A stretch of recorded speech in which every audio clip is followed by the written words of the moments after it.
like, come on through, Cookie. I want to pull my soapbox. That's basically it. Let's talk about drag and all its forms.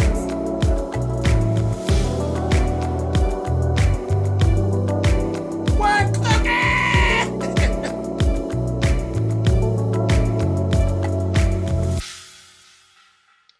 Hey guys, thanks for clicking on the video. This is actually going to be my review for American Crime episode 9, and this is season 2. Okay, so where we start off, Taylor basically is having a whole issue where he feels as though he is, his mother would have been better off had he not been born. So, and it's not really like a self-pity type of thing he has going on or anything like that. I think he actually really believes that, you know what I mean? And just the way that everything has actually gone and that kind of thing. It's just the way things are stacked up. It's just always something. So he kind of is feeling that way, you know what I mean? And they were actually questioning him and asking him, I think it was the lawyer, was asking him, does he feel guilty? And he doesn't. He doesn't feel guilty about killing Wes. He really doesn't. And he didn't say anything, basically. He just kind of like, whatever, you know what I mean? Just let the shit ride. His whole thing, he made a statement about not wanting to drag people that you care about down with you. And that's what he said. He could see that his mom, you know, when she gave him up, you know, when she was having issues that time, and she gave him up, he could understand because he understood her not wanting to drag him down with her. So that's kind of how he's feeling. So his mother was naturally having a problem with that. Okay, but whatever. Now, Sebastian actually did go in and hacked accounts. He hacked accounts and pulled emails and made them public. Emails that had gone back and forth with some people off of the board at Leland, and the shit looked bad. It looked really, really bad, and it didn't take very long before shit had hit the fan. They ended up having, they were going to pretty much, I think that they wanted to kind of have those people step away from the board, but Leslie worked it, because see, she was feeling some kind of way about how they wanted her to resign. They basically wanted her to take the fall and resign. And when it all got done and said, I ain't going to go all around because we went around for a whole episode. Leslie worked that shit and presented it back at them when them emails came out, because she had already told them about how she was feeling some kind of way about being pushed to leave. Then the shit with the emails came out, and they're like, fuck, what now? She fucked around and worked it. Now she's still in charge, but they dissolved the board altogether. I said, Leslie, bitch, you better do it. So I kind of, you know, I was like, yay, Leslie, on that. Because they were, I ain't really crazy about her position in this whole thing, but they were screwing her. She's done nothing but kept the best interest of Leland at hand the whole time, and they were fucking her. And she's like, no, no, no. She turned that shit right back around and dissolved that whole goddamn board. So that basically has happened there. Let's see, Kevin and the other black guy that's on the basketball team, the other little black student that went and beat up Taylor, they actually had a confrontation, and that boy basically told Kevin, listen, we did it because that's what you wanted us to do. That's what you basically were saying, and we did it for you.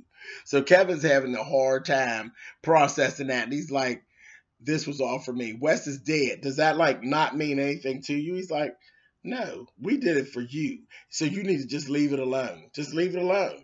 And the thing that came to my mind, I said, don't judge me, y'all, and say I'm corny. But what came to my mind while I was watching that scene was from Spider-Man, when they say with great power comes great responsibility. That's exactly what that was.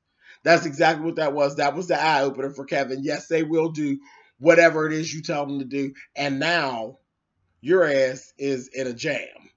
You're in a jam, and he's going to be in a jam. And he ended up telling his mother and father. They actually talked to the lawyer. So they're trying to figure out how to spin it You know what I mean? I don't see it happening. I don't see it turning out good at all because it is what it is. It is what it is. Subliminally, you were at the core of it, and you were already being, you know, highlighted with this bullshit because you're the oldest one, and then you're the captain. Speaking of that, Eric, you know, again, naturally, they just have this little thing going on. So things were getting a little physical between the other little black student and Kevin. They kind of got into a little altercation during practice because Kevin's feeling some kind of ways, all his feelings and shit. Eric kind of stepped in because, again, them two, I don't know them two. But Eric stepped in and the black guy said, "Get out of my face, little gay boy. This, that, thing, and the other. You can get some too." And so, again, once feelings start to fly, people start saying the raggedy shit that they really think. And Eric didn't like it. So he was quitting. He's quitting the basketball team. And Coach Dan, that bastard, I just can't with Coach Dan. Coach Dan had the nerve he's having a conversation with Eric, telling Eric, we got your back. You know, he was just being an asshole. Don't worry about this, that, the other. Eric was like, this ain't even worth it. None of this is worth it. This is just bullshit. This whole thing is a farce. The whole school, it's all a joke. This is a joke. And Coach Dan put his foot in his mouth and he said to Eric, "Do you understand? This is my life." You know, and this, that, and the other. And Eric looked at him and he literally quit. He quit. He was like, ridiculous, because he told the truth. It's your life. You living vicariously through us, you bastard. You don't really give a fuck about us. As long as we do good, you look good. When we do bad, you ain't trying to deal with that for real, for real. Everything that you're doing, it ain't because you really care. It's all about face value for you. And that's what it is about Coach Dan. Coach Dan is all surface and he's full of shit. And he's covering everything up about that daughter. His wife actually went to Taylor's mom and admitted to the fact that her daughter sold the drugs and all this shit. She was trying to she's trying to do some damage control is what she was doing. And Taylor's mother was like, "And what do you want from me, bitch? Your husband said fucked up shit about my son." So that whole conversation did not go the right way. You know, 'cause she thought she was just going to, I guess, smooth it over with her. She was like, "Fuck you, bitch. No ma'am." So that didn't go real well. And when she went to leave out of there, honey, she gave you rich white woman, honey. She gave her, well, when it's all said and done, I'm going to win, basically is what she told her. My daughter's going to say this, and this is what I'm going to say. No matter what the truth is, this is what I'm going to say. You're going to lose. You had your chance, basically, is what she was telling her. She went on out of there. That was a whole mess. So now over at Marshall, they had a whole nother situation going on. Now, with the principal there, his board done literally turned on him. He ended up being pulled in for like a little hearing type of thing about how things were handled with the whole thing with Mateo and Trey. And they flipped it like he's prejudiced. Horrible. And then they come up out of their ass at the end with this shit about Evie and how Evie was harassed by Trey. Excuse me, but I've been watching this shit since the very first episode, and Evie was grinning and smiling up in Trey's face. When was it that Trey sexually harassed Evie? When was it that Trey touched her improperly? I ain't seen none of that.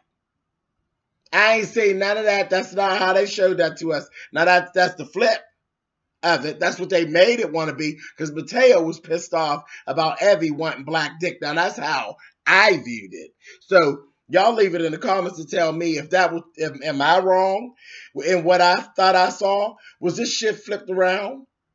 Because I swear they flipped this shit around and the Hispanic folk just flipped it and now it's fuck him. And the Hispanic lady who was doing all the fussing about the lunch program and all that he was kind of liking and digging, she kind of flipped on him, didn't tell him everything. They didn't even let him know they were ready to flip all that. Then they brought up shit about, they even threw shit in there about Taylor. You know, they really painted a bad picture of him in that meeting and said, oh, so you didn't care about the Hispanic children. You cared nothing about that. Oh, but you really cared. You gave special attention to Taylor. Why? Because he's white. They really clowned, and you can see he was just disgusted. And that's what the girl said when they were standing out there. She's basically kind of saying, like, I'm sorry, that old passive aggressive shit. And he was like, oh, so me being taken down and kicked to the side, was that part of your plan all along? And that bitch had to jump up like she had attitude and walk on out of there. Yeah, bitch, he see you. Shady ass. That's why I said I wouldn't be surprised if she tried to get his damn job. I thought that was so shady. So shady. So they got the complete opposite going on over there, you know. Well, no, it ain't really the opposite because they tried to flip on Leslie over at Leland, but Leslie flipped that shit back on them because she actually had went to a lawyer anyway about that shit. But then, you know, Sebastian's little efforts actually helped her. Then I didn't like this. Sebastian did all these things that he did. He didn't have to do anything. Taylor's mother actually contacted Sebastian and basically tell him what he did wasn't enough. She need more. Honey, he ain't getting paid for this. Now, I love you dearly, but girl, you doing too much right now. You're doing too much. Doing too much. So, I don't know. But anyway, Sebastian's, you know, he's thinking of other things that he can actually do. So, that's actually coming up. So, we're going to see that. And that's basically it. That's all that basically went on. And that's what we had for this last episode of American Crime. I will definitely be back with you all next week. Whatever I left out, I don't think I did leave anything out, but you can put down in the comments and we'll talk about it. And I'll see you guys next week. All right, bye.